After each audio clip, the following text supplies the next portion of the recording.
Welcome to Whole Lot of Wolves, episode 4 of season 3. We're your hosts. I'm Joshua Buckley. I'm Paul LePage. We have Alex Patakis over in NY as our producer. How's it going, Alex? It's all right. How are you guys? Well, not bad. Hanging in there. And Paul, we have a new guest tonight. I got a chance to meet this guy at the meetup in Chicago. We had some beers at a Chicago pizzeria. A lot of fun. Mr. Todd Dewitt, formerly of Colorado, and now living in Minnesota. Yeah, how's it going, everyone? It's going great, man. Glad to have you on. Yeah, glad to be here, man. So we always like for first-time guests to really kind of dive in and find out like why you became a Wolves fan in some of your best memories. So what initially attracted you to become a masochist like us? Let's see, it was 2008 or 9. I was working at a coffee shop with a bunch of Liverpool fans and naturally started to watch more and more soccer, started to play FIFA. And eventually I needed to pick a team of my own, saw the crest. I was hooked ever since. One of the first memories I have of being a Wolves fan is walking into a dive bar in downtown Sioux Falls, South Dakota called Lucky's. And it was when Wolves were playing Man United and George Ellakobe scores that header and just erupted. No one knew what was going on. I was flipping out. 1, my team was on TV. 2, they're winning against Manchester United. Incredible. So that was really exciting for you to meet George Ellakobe at the Chicago meetup in May then, wasn't it? Oh, yeah. I was stunned. I was excited. So, and your wife has become a very big supporter as well. Was that, was she just because she started following it with you? Yeah, pretty much. I was watching soccer. She eventually started watching along and started to pick up and become really interested in it. And then she started playing Fantasy Premier League. And that's what really got her hooked, is just watching and looking at every player's, picking out her team, thinking this guy's not going to be so hot next week, but maybe he's going to have a good run against a weak defense. That's impressive. Yeah. That's impressive. I can't even play Fantasy Premier League. It's hard. I mean, it's fun, but yeah. Well, so you started Colorado Wolves. You've since moved to Minnesota. Are you trying to start up a group there? How successful is that going? It's okay. We have a bar that we meet at up in St. Paul, the Black Heart of St. Paul. Any given weekend, we'll probably have 4 or 5 Wolves fans there. The bartender will say it's a Wolves bar now, just because we're about the only group that reliably shows up. But it's good. I went to the MLS All-Star game the other week wearing my Wolves kit and ran into a few more. And so hopefully this next time out we'll have maybe 8 or 10. Who knows? Yeah, I saw that. There was somebody that was banging a drum wearing a Wolves kit. Oh, yeah, that's my buddy Matt. He's great. Yeah, that was awesome. Yeah, he's on the... Yeah. Excellent. Well, let's dive into the game before more transfer madness. So Saturday, we all woke up early, and it turned out to be another 1-0 loss to Spurs on the road in the early morning for us. It was disappointing because, Nunez was right in the starting lineup. Guedes was in there. It was extra disappointing because they played so well in the first half. And it was extra, extra disappointing because the guy who was probably the man of the match up until that point was the one responsible for letting Harry Kane get free and score the winning goal. Paul, what were your thoughts? Exactly that. 2 evenly matched teams that you would have, all apart from the fact that you've got a genuine world-class number 9 or number 10 finisher that give him a chance like that, he puts it away. So you can't let those types of players have those opportunities. And unfortunately we did. And unfortunately we haven't got that type of player yet to capitalize on the chances and all of the good play that we had. I think for all the play looked really good in the first half, you still just lacking that cutting edge, the chance to put a ball in the box and have it drop to someone that can finish rather than it come to Pedence, for example, and he hits a scuff bobble shot that doesn't really trouble the keeper. So it's those fine margins, but just the first half, I think, were excellent. And apart from them coming out the traps in the second, I think we pretty much matched them. And we can talk about the error that led up to the goal, but to, again, have a back four that dealt with their attacking threat, how well they did throughout the whole of the game, I think it's testament to how well it's been put together. And I think it was Alex last week that mentioned that Bruno probably have him pretty well drilled defensively, and I felt that was the case.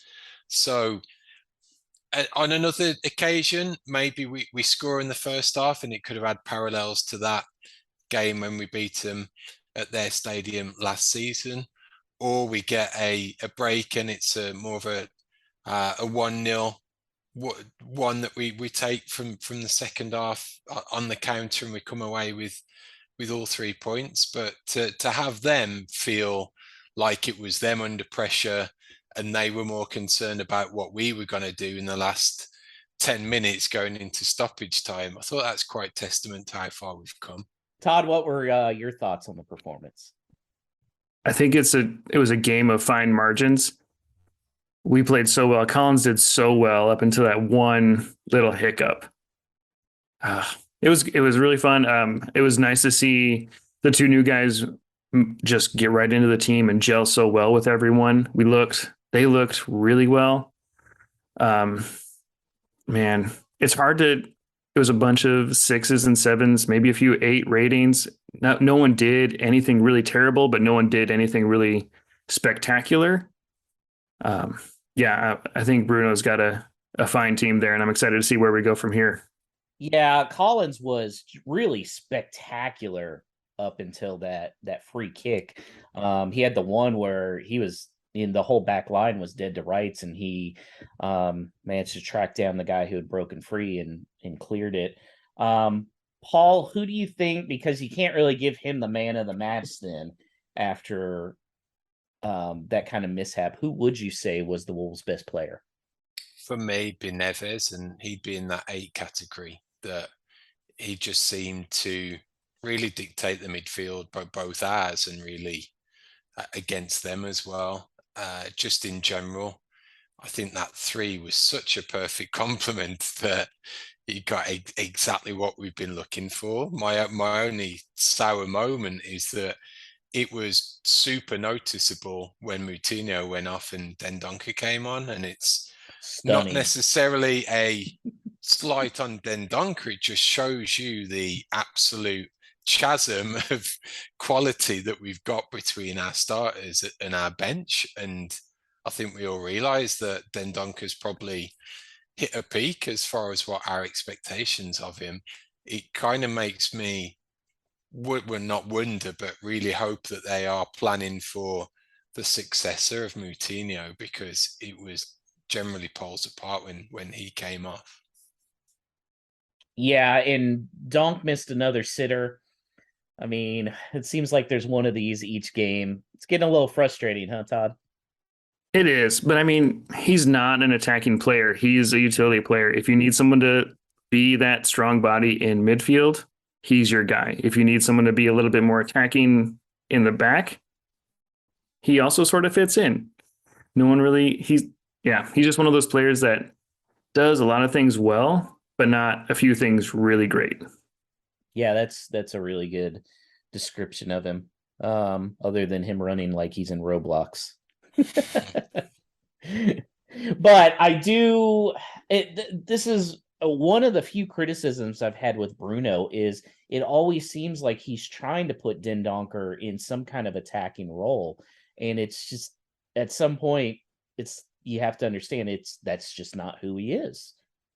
I thought on Saturday that was a prime opportunity to at least give Kundal a chance, who did well there last season and would have been potentially more of a like-for-like replacement for Moutinho, whereas if there was crazy pressure and lumping balls into the box and we're really up against it, I could have seen Don coming on for that aerial battery, but that wasn't really the case at that stage in the game.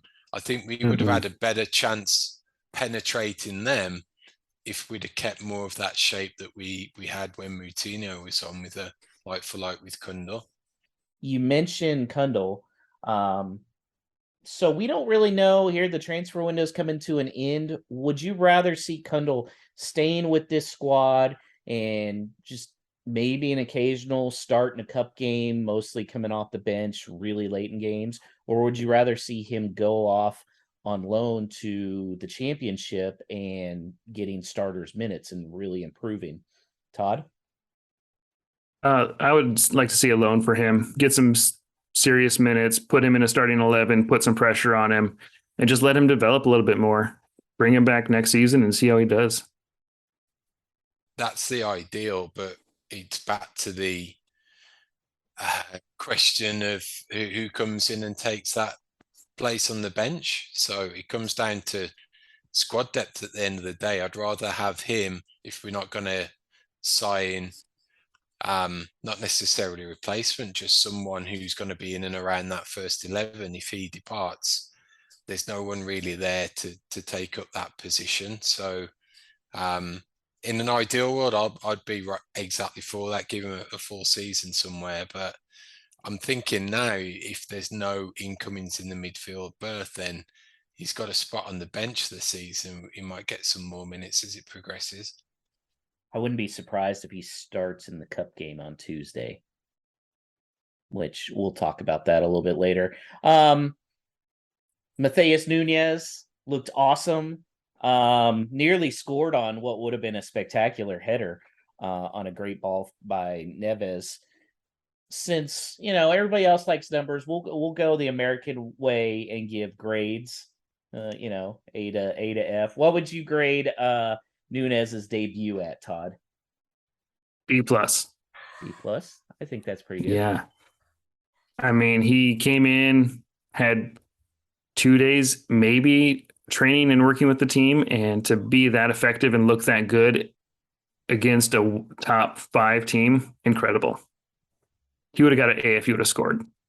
Oh yeah. Paul?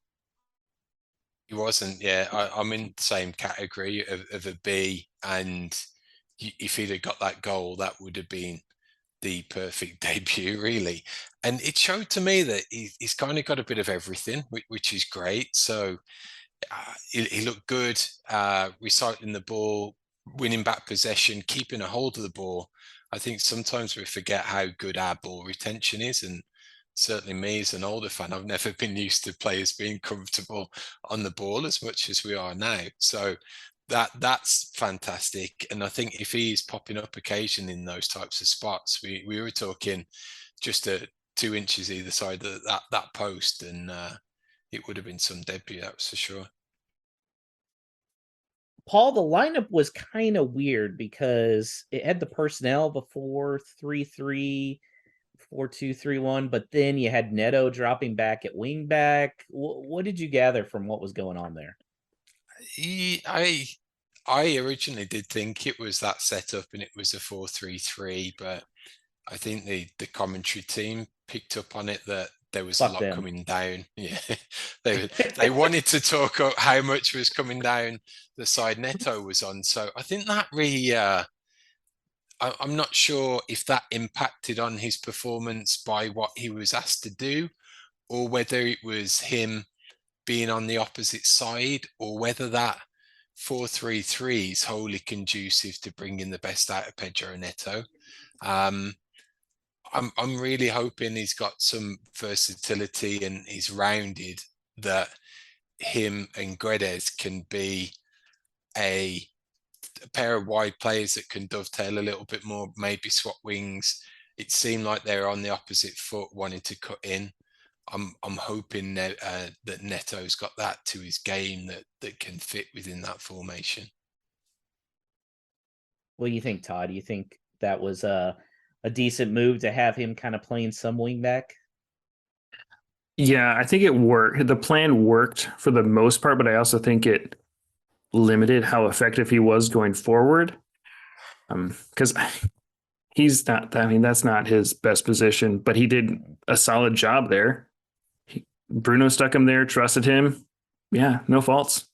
But definitely for next game, I would like to see that 4-3-3, maybe just leaving him further up the pitch and don't drop so far back. Yeah, I agree. Just stick with the full four pin in the back. Yeah, speaking of the commentators, my God, there are so many US fans that insist like Joe Buck is biased against their team or blah blah blah.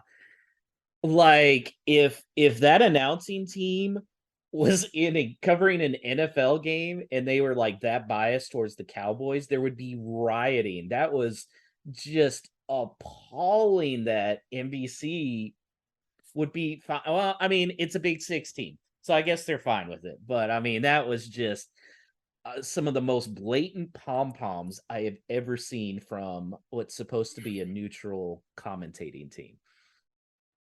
Alex, were you about ready to strangle somebody?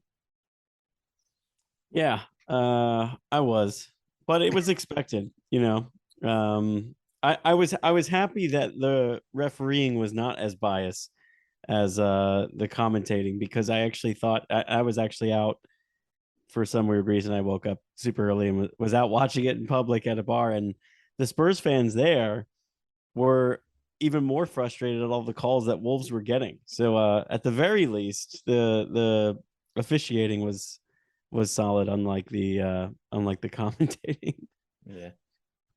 Todd, do you think I'm crazy for thinking the refereeing has actually been fairly decent so far this season, especially compared to last season?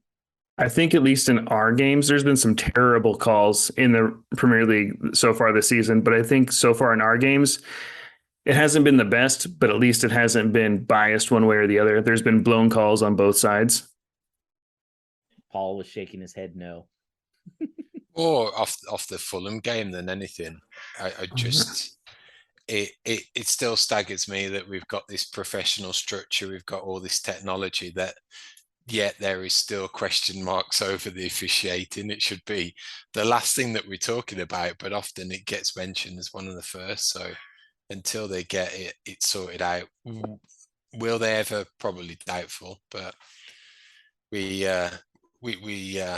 take what we get and see what happens.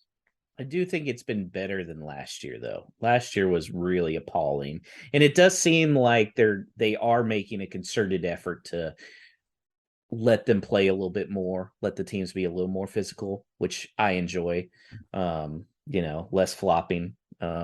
We haven't seen as much Podence acting like the sniper on the grassy knoll was getting him, so that's always a plus. Left and right back. Do we have a serious issue here? Semedo looks like he's coming back, which is good. Hopefully he can start at right back, but I don't know what's going on with Aït-Nouri. It's so frustrating with how good he was in the preseason, and he was a little better this last game, but still kind of tough, Todd. Oh yeah, definitely better this game than he was last. He put the ball out of play when he should have, which was I love to see. I'm like, I don't want you to dribble around in the box, just get it out. We've got center backs that can deal with anything or almost anything. For me, it's Johnny that like I have the biggest question mark over. He would go in for tackles and miss, and whoever was dribbling at him would get by him, leaving our defenders under pressure. Like if you're going to step out and make that tackle or put pressure on the person with the ball, you need to make that tackle. And there were several times where he missed against Spurs, 3 or 4 times. So, Paul, assuming Semedo's fit to at least start on the right side, who would you start on the left? Would you start Johnny or Aït-Nouri? I think at the moment I'm leaning towards just letting Aït-Nouri play through it. That I've got a feeling he's going to be somewhat of a form player, but potentially more in the attacking third when it comes to that form and really going into the top gears. I think that will come. I think we all know that he's got some defensive work to do to get to the higher levels, but he's not that far off. And what we do forget that he's still young. and B, it's still a new formation as well and a new back line. So getting used to a new formation, getting used to having a different partner to his right in the duties that they're expected to do in a 4 versus we're in a 5. I think that takes a lot of more communication, getting to understand people's game a little bit more, even to the extent that it's not just the centre backs that are helping out, but it's those 2 or 3 midfielders that are going to be coming across and hoping to plug some gaps as well. So there's a lot of moving parts as we transition. So I'm of the belief that we just got to ride it out through Aït-Nouri, and we'll start to see the rewards from him as he gets games under his belt, and we stabilize as a team a little more. I mean, some of the most attacking we looked all game was when Aït-Nouri broke into the box and just 1 or 2 too many touches. And yeah. But we've been looking for that. I said it last week that we're missing those types of players that are in and around the box. It only takes 1 flick past a defender and there's a trailing leg, and all of a sudden you got a penalty. So let's make the most of those opportunities and the players that can bring those moments, and hope it benefits us. Yeah, I think watching that Man City Newcastle game, you kind of saw really the killer instinct that we're missing, because we get the ball in the box and it's almost like we're trying to be too precise, looking for that wide open pass for the great shot. Whereas if you were watching Newcastle and Man City, it's just natural. Like as soon as they get it, they're just trying to get rid of the ball towards the goal, putting pressure on the goalkeeper.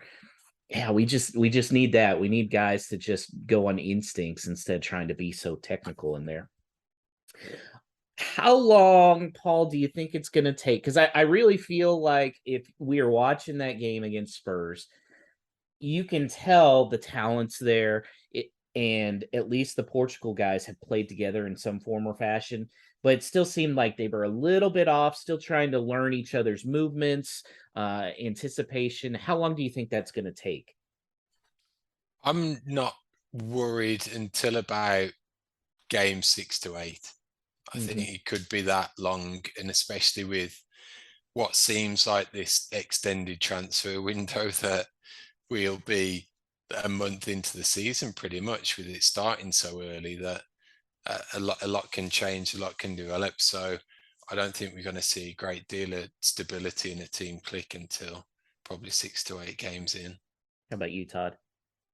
Yeah, I'm kind of right there with you. I'm not worried. I think it'll take a little bit for the players to click, but man, it's like we're putting together a puzzle and we're starting with the edges. Things are coming together and you can see the overall picture, but things just it's just figuring out those fine details and putting those last few pieces into place. But I think we'll be okay. Josh knows all about that. So that's right. I am the jigsaw boy, according to our good friend Clive. Yeah. So, and this is, I think, what's frustrating. As exciting as the last few weeks have been with the transfer window, this is part of the problem of waiting until the end, waiting until, the last few weeks, because the season's already started. So you're having to get them going while the season's already started. I understand Nunez. He was just going to sit back and wait as long as he could to see if a top 6 offer came in. But I wish somebody like Guedes, they would have been able to close that deal a little bit earlier, just to already have him used to playing with guys like Neves and Neto and stuff. So that's it for the Spurs game. But boy, oh boy, we woke up Monday morning and there was a lot of transfer news again after what was kind of a quiet weekend. So we'll start off with, the first reports about Giancarlo Ramos, who we talked about him from Benfica for a couple of weeks. Sounds like Wolves are willing to talk about purchasing this transfer window instead of a loan to purchase, but Benfica's saying 45 million euros, which Todd, what do you think about that? Too high of a price? I think that's too high. Fosener investment company, and every player they bought in the last few windows has been a player they can make money on. Like I know Fabio was 35 million plus whatever, but like a few years he'll be double that, if not more. And so I think that 45 is just a bit too high. How about you, Paul? I think it stacks up that they may be playing the game on this one, that based on the fee, there's some type of loan with an obligation option type of deal in the works that it could help smooth it out further down the line if it, for whatever reason, doesn't come off, or helps with financial fair play to push it back a season in terms of that initial investment. So I think there'll be some movement and some pieces getting put into shape for that type of deal. By the way, I thought it was I really appreciate I was getting educated this week on FFP and how that worked out, because I know me and a lot of people were just looking at the numbers straight up, how much we're buying Nunes for, how much we're getting from Nottingham Forest for Morgan Gibbs White. And it was explained online how we actually, the money from Morgan Gibbs White has covered all of the signings because of how it's spread out FFP wise over the length of a contract, which I didn't know. Very interesting to find out. So that makes it look even more spectacular what Jeff Shee and crew have done the last few weeks. The fact that they can sell one guy, hoodwink Nottingham Forest for that much money for Morgan Gibbs White, which is stunning to me. And cover all these guys. So they do have the money to spend. And then the other rumor that popped up today, what are the chances? You think I'm going to come even close, Alex, to this name? Good luck. Good luck. Okay. We're all going to take turns and see if we can do this. So it's reported that Wolves are in serious negotiations with Stuttgart for 6'7" Austrian striker Sasha Kulicic? Question mark. Todd, how do you say it? I have no idea. Stewie. We're gonna call him Stewie. Paul? I'm going Kelejinic, but what do I know? I think on this episode, we'll just get that sound clip of how Google translates it. And every time we try and say his name, Alex can just paste in that Google transition. So it sounds like the robot each time. So Alex did have the great idea that we need to come up with a nickname for him in case Wolves do sign him, which they're talking about for 25 million euros. I kind of heard mixed reports whether or not they have agreed personal terms with him. Could be pretty exciting. So Alex thought we should come up with a nickname. I will say before saying mine, Dan Southall on Twitter had what was a fantastic one by calling him Crouchy. Ooh. Yeah, in honor of Eric Crouch, which or not Eric Crouch, whatever his name was for England all those years ago. Peter Crouch, yeah. Peter Crouch, yeah. Peter Crouch, yeah, not Eric Crouch, the quarterback from Nebraska. So my idea for a nickname, because circle is the shoot button on the PlayStation controller, I say call him Circle K. That's a good one.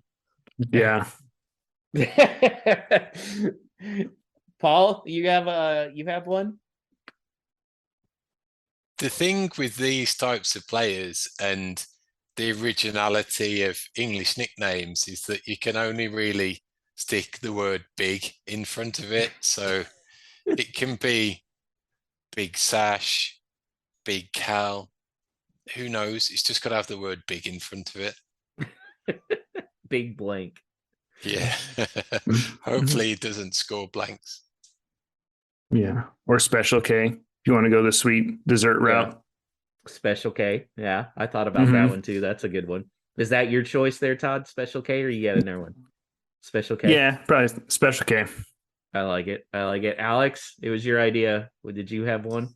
Mine's a little too wordy, but I do just all I could think about is him standing next to Podence and Moutinho. So I'm going 6-7 of football heaven. Good luck saying that every time. I like that. I think we need a poll on the Whole Lot of Wolves Twitter as far as what should be the nickname. So put those 4 along with one for other, and then we'll let people comment. Maybe there's some good ones out there. So it is kind of exciting, and the more I was reading about this guy, he's not just a poacher who can head the ball. Now, 22% of his goals were headed in, which is exciting, but he also seems to really be strong in front of goal. Paul, when you were doing more research, were you getting more excited like I was? Any type of YouTube clip after these rumors break, I'm like, sign them. Whatever it takes is the best thing that I've never heard of up until that 5 minutes previously. So I was all in, but joking aside, I do think it's a really good fit, and I just like the angle that they're exploring, in that it is something different profile of attacker, could complement a 2 up top, as well as being that prominent target man. So I'm all for it. I think if it does come off, depending how the transfer window goes, I think they will deserve a good amount of credit for identifying these types of players that have typically gone under the radar and haven't been mooted by really anyone for us, whereas he's been talked about in the terms of potentially Man United this summer, or a replacement for Bayern for what's his name? Lewandowski, yeah. So if we're in for these caliber of players and we're getting them reasonably priced, because we do now due diligence, we getting them with there's some issue potentially around contracts dwindling. I think it could turn out to be a really astute signing. I mean, here's some exciting numbers. 2020 to 21, 33 matches, 16 goals and 5 assists. Last year he had a dislocated shoulder issue. He still scored 6 goals and had an assist in 15 matches. And then he was also played for Austria in the World Cup qualifiers, 4 matches, 3 goals. Todd, I mean, what are your thoughts on him? Yeah, I just want to see him and Podence next to each other. If they don't, if they sign him, they need to put Moutinho on Podence's shoulders. Either way, flip it around, big trench coat standing right next to him, or they need to video him like dunking a basketball. Like, it's just gold. I think what I will really like to see is take a scene from the movie Twins and just have their faces transposed on Danny DeVito and Arnold Schwarzenegger.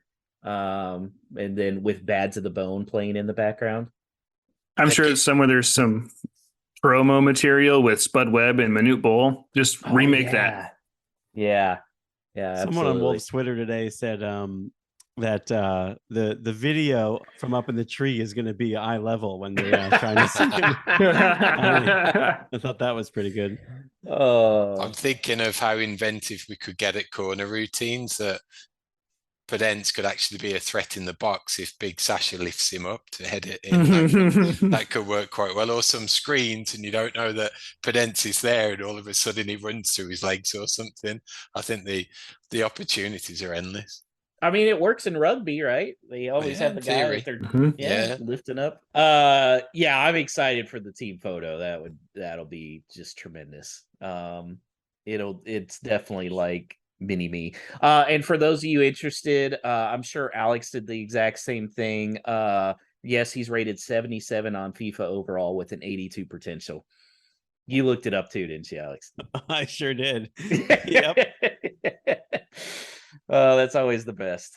Always the best. Crouchy, though, I like that as a nickname too. That was a good one by Dan Online. So those are exciting, but then it came up with David Ornstein of The Athletic, who said Arsenal's transfer priority is Pedro Neto, and that discussions have taken place over the last month. I call bollocks. Todd, what is your thoughts? Yeah, I mean, everyone's for sale for the right price, but I just don't I just don't see Neto leaving for anywhere under 50 million. Yeah. Yeah, he's Yeah. 22. He has 5 years left on his deal. Mhm. There's no pressure, Paul, right? In theory, there's not. I would say though that there's probably there's no smoke without fire, because I think Ornstein's probably one of the most reliable journalists that you can get in tier one category, and especially when it comes to Arsenal news. I think he's got that type of connection with the club that something's happened for it to come out. There's probably that legit interest. So I can't see it with the reports being mooted today. Potentially, if that value, our valuation is higher and it gets met, possibly, because we've got all of this merry-go-round that we're on. It's all part of our Uncle George carousel. So I won't be dismissing it straight out of water, just based on that. Really, I don't see it. I hope that we retain him, and if it's well within the squad and it is a player that we build around. But certainly with what's happened to Coda this summer, I'm definitely not one to rule out these types of surprise departures. I thought it was interesting. They said that, Arsenal won't be, held ransom for it. Well, I'm sorry, we're not selling it for 35 million pounds. There's just no way, unless Mendes says it has to be done. But again, he just signed a 5-year contract. So what's the rush? Yeah, and we haven't seen Mendes pull any of these strings just yet. Like Neves has been here. Everyone was expecting him to go. He's still here. Yeah, I don't see Neto leaving anytime soon unless it's for a lot of money that benefits Wolves. Yeah. Honestly, I know Arsenal fans are going to be pissed off when I say this. Pedro Neto could be bigger than Arsenal if he has a good year this year. Todd, I see you thinking about it. Yeah. I don't know though. Arsenal is playing really well this year if they can build. They are. But yeah, I don't know. Yeah. I don't know. He seems more like, if he has like a super awesome season, he seems like, maybe that's somebody that Real comes after, or Liverpool. I don't know. Could be interesting. The only way I'm okay with Neto leaving is, number one, it has to be 50 at least. Number two, they have to get Pulisic on loan with either an option or an obligation. Not happening. I'm just thinking. I'm just thinking of balance the team and balance those forward positions if he does depart, because if he goes, what to do about a problem called Adama Traore? It seems like at the moment you can effectively write him out either based on the fact that he's going to move, or he's not really going to contribute on his current form. So take those two players out, we are at least 2 players short already, plus we need another striker. So that's got to be a lot of movement. So if Neto goes, okay, we got Ramos on the left. Does Pedence go to the right? Do we need a right-sided attacking player in addition to a striker? There's a lot to be. There's a lot of plate spinning, I think, and it could be some movement towards the end of the transfer window that keeps us active. Yeah, I worry about that as well. Although, basically, if you're getting rid of Neto, you have to go back to Adama and say, okay, can we Todd? No, so here's definitely, Todd and I have very conflicting views on a couple players. Adama is one, and Fabio Silva is the other one. So, Todd, tell him what you think of Adama first. I'm ready for him to be shipped off. He hasn't done anything in the last couple of seasons. He didn't do anything at Barcelona. He got his dream move and didn't show up. And it's pretty clear that he doesn't want to be here. He hasn't been performing. Time to move him on. But what about Fabio? Oh, I love him so much. That hair. It's the hair. I thought, Todd and I had just met at that bar in Chicago, and I said something about Fabio, and I thought Todd was ready to throw hands. Oh man. Yeah, man. I was ready to flip tables. I'll go to bat for that kid. I feel bad for him too. Yeah. I mean, he came out in an interview and said he didn't ask Wolves to sign him for 35 million.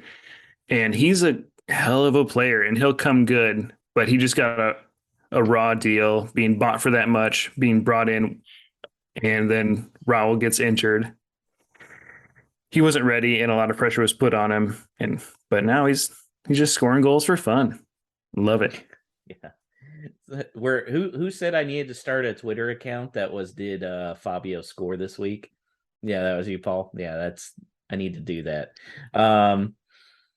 Yeah, that would be smart. So, I mean, what's your price tag to sell him next year? Adama, I'll drive him. I'll drop him off. For Fabio. Oh, it's got to be once again that 50-60 mark, if not more, depending on how the rest of his season goes. If Bruno wants to build a team, I think he's integral to that team. You partner him with a very tall 6'7" striker, and I think you could have a very dangerous combo. What do you think about that, Paul? I'm in favor of more forward planning, that we've got to think beyond the here and now in some respects, that we are starting to see potentially a spine of the team that we could have for a good 3, 4, 5 years. I think we could have that in the centre back partnership. Our midfield looks fantastic as it is. Obviously, we need some help for the aging element there with Moutinho, but forward line, if we could keep Fabio, we get Big Sasha in, maybe we get Ramos in, who seem to be a possible complement to Fabio, especially Portuguese under 21 ways as well. You could have a really strong and exciting forward line again for an extended period of time. It's exciting times.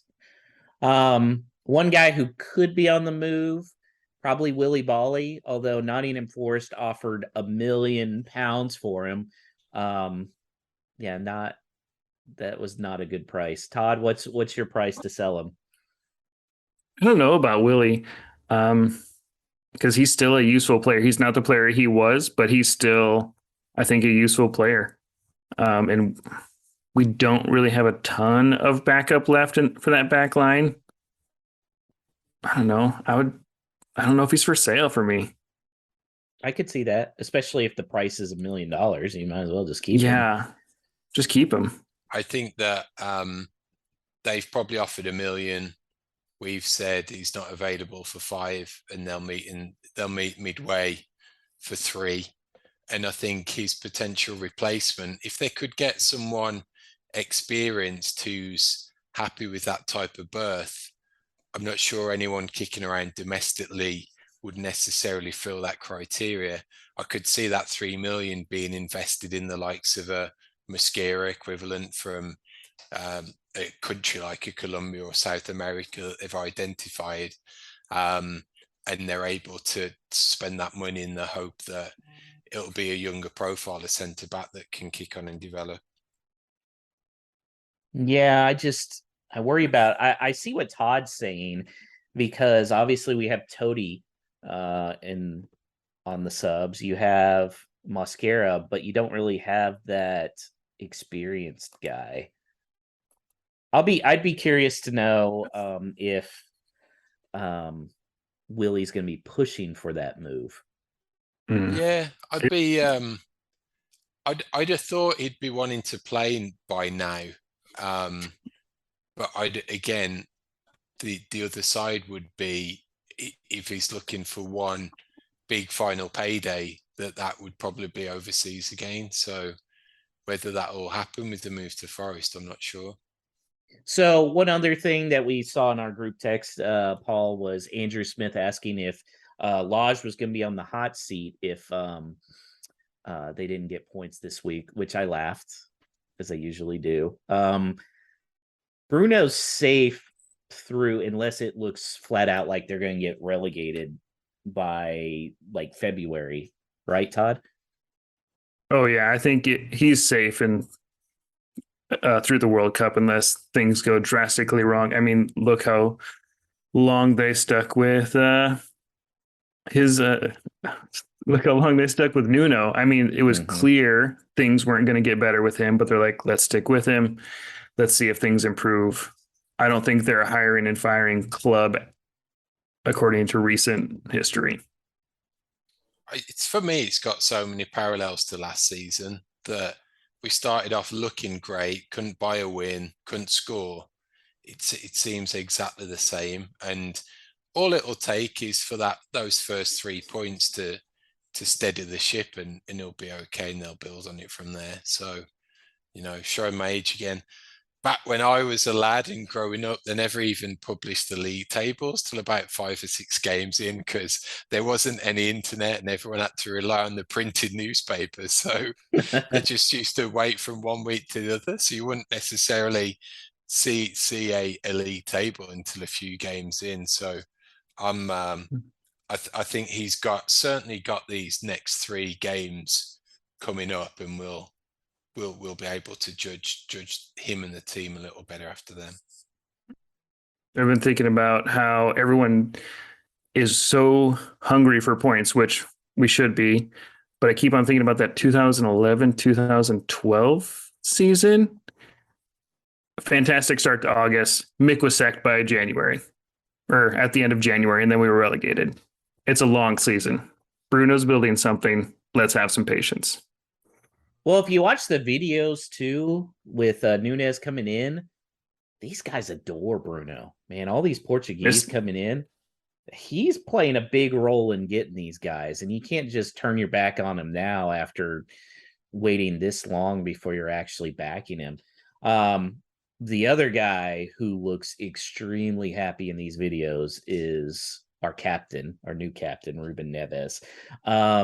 Do you think once this transfer window is over, assuming some huge offer doesn't come, that he's going to sign a contract extension with probably a release clause in it? Yeah, I'm going to go that we don't see a massive one, but we'll see a 2 or 3, 2-year extension. So in theory, we got him for like the next 4 years, but within there, there's a favourable release clause within there for a move if one appears. You think so too, Todd? Yeah, I think he'll sign a pretty nice contract extension with a pretty nice release clause. Yeah, I could see the release clause. They probably make it fair, probably 80 million, what they've been talking about. Maybe hopefully it would be higher, just to make people negotiate. But I could see that being the compromise. Okay, look, we'll this is what we value you as. We'll make that the release clause, but we're gonna make you the highest paid player on the team, and we're gonna make you the captain, and we got all your buddies. Because that was a bro embrace between him and Matthias. Yeah, I think Neves is happy here, and from all the interviews and stuff like that, it sounds like everyone is happy with their families in and around Wolverhampton, which is nice to hear. Mm-hmm. Like, why would you upset the apple cart?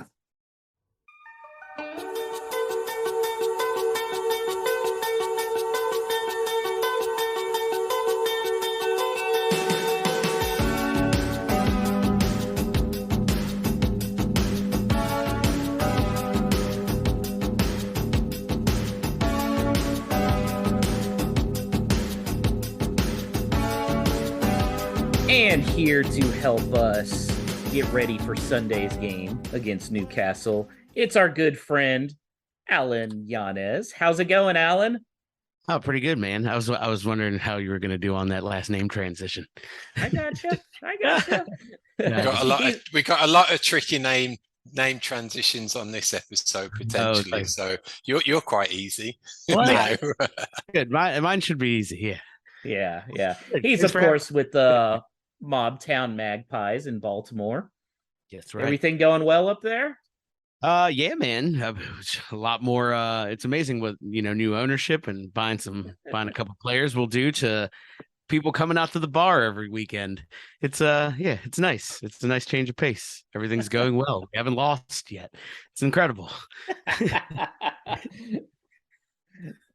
I think it's especially incredible because Paul, remember around this time last year when Alan was on and he was like, I just hope we don't get relegated. I don't know what we're doing. And now look at him. It's amazing amazing what some oil money will do. Yeah, I was gonna say I need to listen to last year's episode because I'm sure it was a much different tone. So based on all of that, Alan, from the outside looking in, we did often think that Newcastle would be the money spenders this summer and be throwing wads of cash at lots of players. That's not necessarily happened as yet. Do you think that has been intentional? It's a case of the market, or what's the pulse amongst the fan base in terms of incoming players? I think it's a little bit of multiple factors. I think it's intentional. I think they did good business in January that kept us up and, really saved our asses. Cause I mean, we didn't win. We didn't win for our first 14 last season. So staying up and actually making it to 11th, I think it was, that was insanity. So I think that was part of it is they solidified the team in January. And then they have committed and said publicly that they're not going to overspend on players. They're not going to get pulled into bidding wars or pulled into escalating the fees just because they have the money to do it. And they've walked away from some signings that we've all been licking our chops at. But that's okay because the teams, as you can see, still playing well. The chemistry is good. That's the most important thing to Eddie Howe is not upsetting the apple cart. Everything's working. He's getting a lot out of players that were already purchased. He doesn't have to spend the money. I mean, Almiron the other day, had a bug up his ass and City came to town and he was ready to play. St. Max was almost unplayable. Joelinton is apparently the best midfielder, one of the top 5 midfielders in the Prem at the moment. Of course, where the fuck that came from, who knows? So yeah, I don't think they're not eager to splash cash for no reason. They know they need to bring in reinforcements. I think we're looking at João Pedro from Watford. It's sounding like almost a done deal. So young Brazilian forward should be okay with that, and we'll see what happens after that. But hopefully 1 or 2 more loans coming in, and we'll be set for the year. So speaking of spending money, there's a nice little Portuguese forward who is on several people's radar, including yours and Wolves and Southampton. Who do you think's going to win the Giancarlo Ramos sweepstakes? I think if it's anyone at this point, had this been a week ago, had we done this a week ago, I'd be like, well, it's sounding like we're still in there. But I think it's in your guys' hands now because it's not. Yeah, I think, like I said, I think this João Pedro over the last 24 hours has kind of pushed itself to the forefront. So yeah, I mean that would be a great pickup for you guys. A great pickup for anyone, honestly. We played him in preseason and he was kind of terrorizing us. So yeah, good on you if you can. More power to you. Please do. In terms of this season, Alan, ownership, potential question marks maybe over Eddie Howe based on how the team does. What do they need to do to match the expectations of the ownership to potentially keep him in a job and keep the club onto the next tier within the Prem? I mean, I think he's doing it already. I mean, I don't know if you guys watched that City game, but those tactics were it was fantastic. That was amazing game. Yeah. The only real difference, there is really just a gap in quality. Like that De Bruyne pass over the top just absolutely unlocked us. But for a team half the price, not even a third, that was entertaining. And if we can do that and keep that level throughout the season with a couple of reinforcements, I think we've got all the power in the world to finish top 10. Obviously, I think, and I have said multiple times to different people, I think if we can finish somewhere 7 to 10, that'd be awesome. I mean, we finished 11th with a random run from, January onwards. We can sustain some kind of that form throughout the season. I don't see 7 to 10 being impossible for us. With the right reinforcements, you could be knocking on the door and hopefully get lucky and pull out some big wins. But I'm comfortable if we stay right there. And I think that's okay for ownership. I think that's okay for Eddie Howe. It might not be okay for some of the fan base, but it's realistic, in my opinion.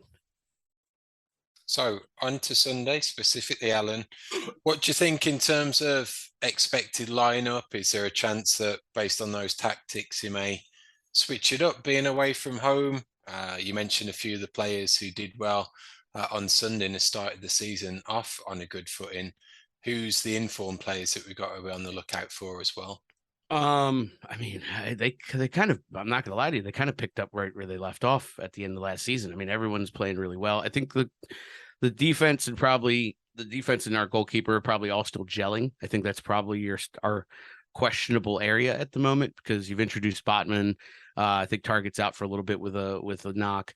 So Dan Burns been playing on the left, I mean, just pick your fastest winger and go ahead and skin him for dinner because he's extremely slow.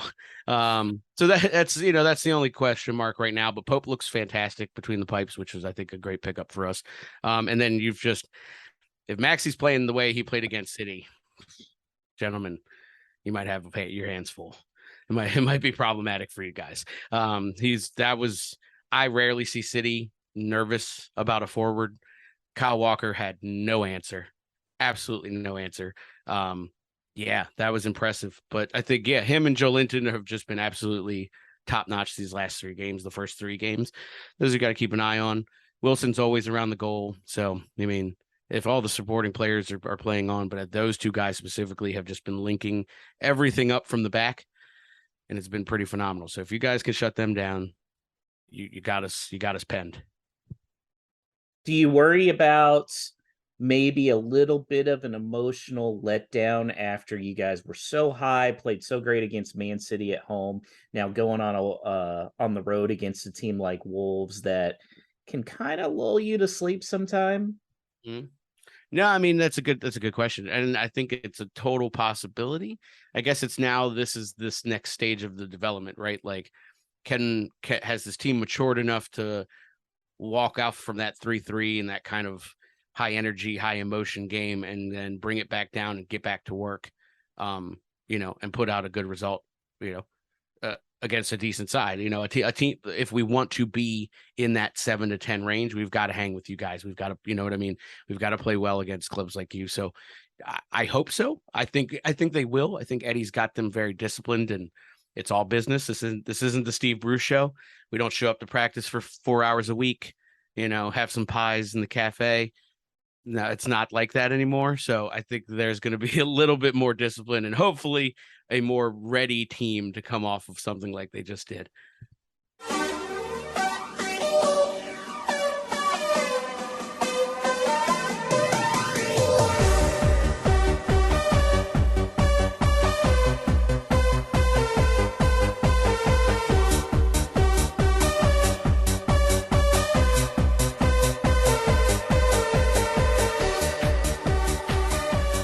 That was Alan Llanes with Mobtown Magpies in Baltimore. Thanks for that, as always, Alan. So before we start talking about the Newcastle from our side, let's talk about the Carabao Cup, which kicks off for us on Tuesday with a home game against Preston North End. Paul, I know you've done due diligence here. What is your scouting report on Preston North End? They play football and they're in the northwest of England. Todd? I couldn't tell you a thing. I know they have a sheep on their crest. That's about it. Right? Is that the same team? Founding members of the Football League, though, along with ourselves and 10 others. So they've been around a few years. They do have a sheep. They have a sheep holding And a cross. Huh. Okay. That's an interesting. Would that logo have perhaps changed your mind on FIFA, Todd, to maybe root for Preston North End instead of Wolves? Absolutely not. Not a chance. Not a chance. Not a chance.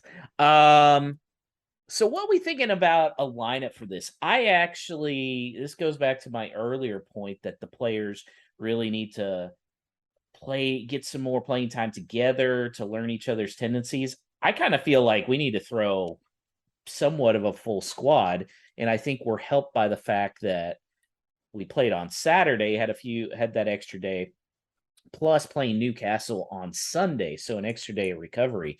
So I'd like to see Nunes and Neves in there.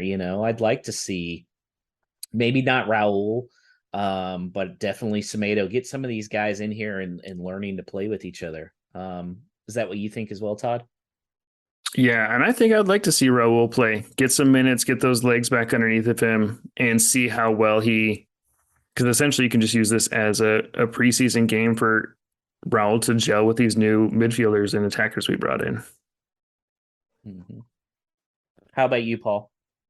Yeah, I think I would probably like to see a stronger lineup as possible based on the bench players from the weekend starting, and however it's best to build Moutinho and Raul's minutes and Semedo's minutes, really, if that's starting and trying to get a lead and make it comfortable so they can be withdrawn after an hour, or conversely, they're set up in a way that they can come on and get 30 minutes in the second half and build time that way. But judging by the PL2 team that was fielded tonight, with the likes of Mosquera started, Connor Ronan, I think Chem Campbell, you'd think those were the natural starters for a game in the League Cup, but I don't think that's necessarily the case for tomorrow. Now I think it'll be quite strong. Very disappointed it's not going to be on ESPN Plus.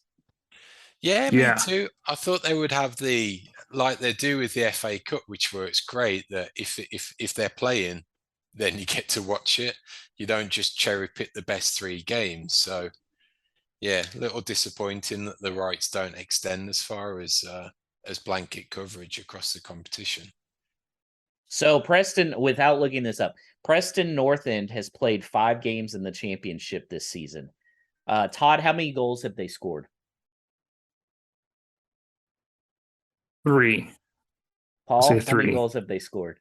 I think I've seen this. I know it's really low. It's probably worse than ours. Well, I know it can't be worse than ours, can it? I'm going 1 like us. They have 1 goal in 5 games. 4 of the games have been 0-0 draws. This has got penalties written all over it, hasn't it? They beat the one game. They won 1-0 over Luton Town.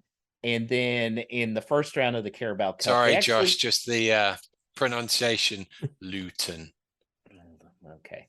You're gonna get some smart ass correct you. I know. So It's bad. It's bad. Maybe bloody Americans can't even pronounce it. I'll just call it L Town. Yeah, their one win, or the one time they scored more than a goal, was in the Carabao Cup against Huddersfield Town. They won 4-1. So, but yeah, all those 0-0 draws definitely worry me. I'm kind of with Paul that they may be one of those teams that just sits back and, definitely playing to our strength of breaking down teams. Ugh. So with that in mind, Todd, what is your prediction for this game? Oh man, I'm gonna go with a very optimistic. Oh, it's gonna go to penalties, but I'll say 2-0 Wolves. 2-0. But it'll probably go to penalties. Okay, Alex, what you got on this one? I am going to say 3-1 Wolves on this one. Okay, Paul. I'm going to keep the positives flowing and the parallels to last season when we went to Notts Forest and looked amazing. And what was that, 4-1? Yeah, it was 4-0. Was it? Okay, 4-1 again. I will go with that. 4-1. Okay. Yep. And but it's still going to penalties. Yeah. I'm gonna go 1-0. I gotta keep my until they prove me otherwise. I can't have them predicting to score more than a goal. That's the whole thing. Which, by the way, I have to give an update of the standings through the first 3 games of the year. Alex is in first place with 4 points, thanks to his 1-0 Spurs prediction last week. I'm in second with 2 points, and then Paul and our weekly guests each have a point. I'm a little like the team. I'm just building that momentum. It's just got to gel with these predictions. So give me 5 or 6 games. I'll be high flying. Alex, how does it feel good to pick up so many points against a Wolves loss? Doesn't feel great, but at the end of the day, I also like winning in any competition. So sorry, Wolves. I got to keep it real. It's like David Ross said for the Cubs. He said, if there's a trophy, I want to win it. Well, there's not really a trophy, but there's bragging rights. So Todd's like, nope, not at all. Nope. I hate predicting scores. And so that'll lead us to Sunday's game against Newcastle, who looked really, really good against Manchester City in a 3-3 thrilling, really, draw on Sunday. Paul, what are your thoughts? Do you feel like the team will be more cohesive at that point? I mean, now that they will have had a week and a half, probably a couple games to get some of these new guys in there. I do. I think that cohesion will help. I think being back at home will help. Potentially, if it's in terms of the setup and the shape of the team, where they don't have to be as cognizant of the threat that Spurs are going to provide on their home ground. So hopefully that comes into our favour. And just I hope we go out there with a positive intent, thinking that they're going to look to play and be on the front foot, that hopefully we can take it to them as well and match them. How about you, Todd? Yeah, it'll be a tough game. I didn't really fear Spurs but Newcastle kind of scares me just because they're a new team this year and I don't know what to expect. Eddie Howe has them playing really well, which I never thought I'd say because I kind of think Eddie Howe is a little bit of a fraud, but whatever. Yeah, so I'm not too sure what to expect for this game. It'll be entertaining though. How about that medium shirt Eddie Howe was wearing yesterday? That thing was tight. Yeah, man. He definitely has not skipped chest day anytime recently. Okay, so I tend to think maybe there's going to be a little bit of an emotional letdown. But Todd, what will be your prediction for the Newcastle game? 1-1. 1-1. I think Yeah. that's pretty fair. We never really play our best against Newcastle. Yeah, 1-1. 1-1. Alex? I completely agree. I think Wolves have to score. I can't see them scoring more than one.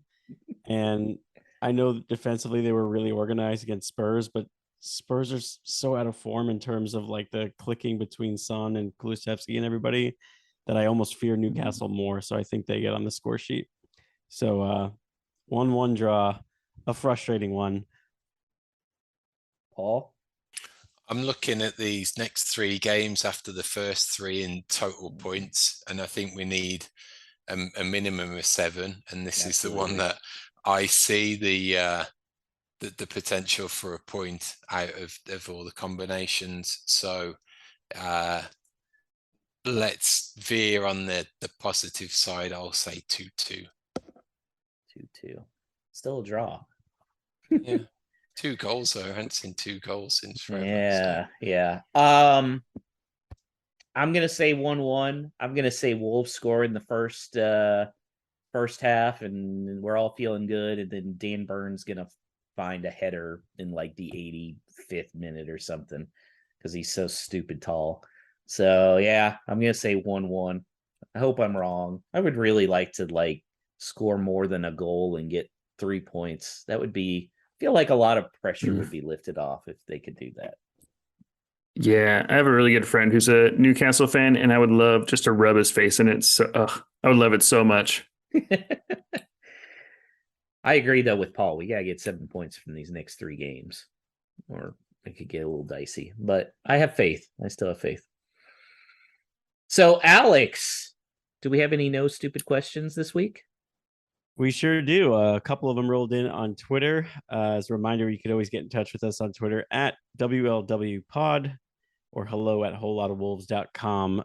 Feel free. Nothing's off the table in terms of no stupid questions. We'll start with Stu from the Wolves Fancast. If you don't follow him, he's a great Wolves follow, of course, at StuJ4Z. Now that we have been denied a pink shirt for another year, is there as much excitement for a possible blackout third kit since our dreams have been dashed? Paul's excited about that. I know that. The purist in me in terms of Wolves away jerseys is that it's really got to be black or it's got to be white. And when we had our first black away kit, I just thought it was amazing. So it's kind of a little on the edge for me if it's a complete blackout going club crest and all. But down with the kids and all, I'll give it a chance. What about you, Todd? Yeah, I'm for it. I'm ready for a black kit. And maybe not a total blackout, maybe invert the colors of the crest. So gold, black on the outside. I'm in. Oh, that's nice. That's nice. Now, Paul, I know you had talked about if it's the blackout kit, you were going to get a Llanes jersey. But I imagine that was before you realized he had put his first name on the jersey with the N initial. I have important breaking news for everyone in this regard. Uh-oh. Any name and number is now one fixed cost from the Wolves Mega Store. So no longer do I have to be scrimping and saving. And if I could pronounce his last name, I might even get one for Big Sash. Who knows? But all the consonants in there. Put them in. That's right. It's all the way across the back. Yeah, just put alphabet. Paul, that's great news for you. That really just expands your kit selection now. I'm blowing the cobwebs out of my wallet as we speak. I feel like the third kit for Wolves is always so much better than the away kit. I feel like the last good away kit was that black one with the gold stripes, which was my first Wolves jersey. I just absolutely love that one. I kind of wish they'd just stick with 2 or do what the MLS does. And if you have a jersey, you stick with it for 2 years. Oh, Todd disagrees with me. Not so much, Todd? Gosh, not so much. I hate MLS kits.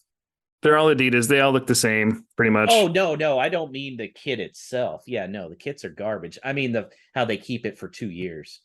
I think Brentford's done that this season and made a statement doing it. So, I'm in favour of that, even if it was a case of rotating the 2-year term. So you've got a new kit every year, but it's either the home, away, or third. So if you really want to buy one, you buy the latest one. But 2-year terms, I'm in favour of for sure. Yeah, that's MLS does that, and it keeps the expenditures a little bit down. But yeah, Todd, you are correct. They're all Adidas, and they're just cookie cutter. Yeah, even like the special event kits, they all look the same. Like mix it up a little bit. Unless you're Galaxy or LAFC, who the MLS actually cares about to fund fun-looking kits, it doesn't matter. Yeah.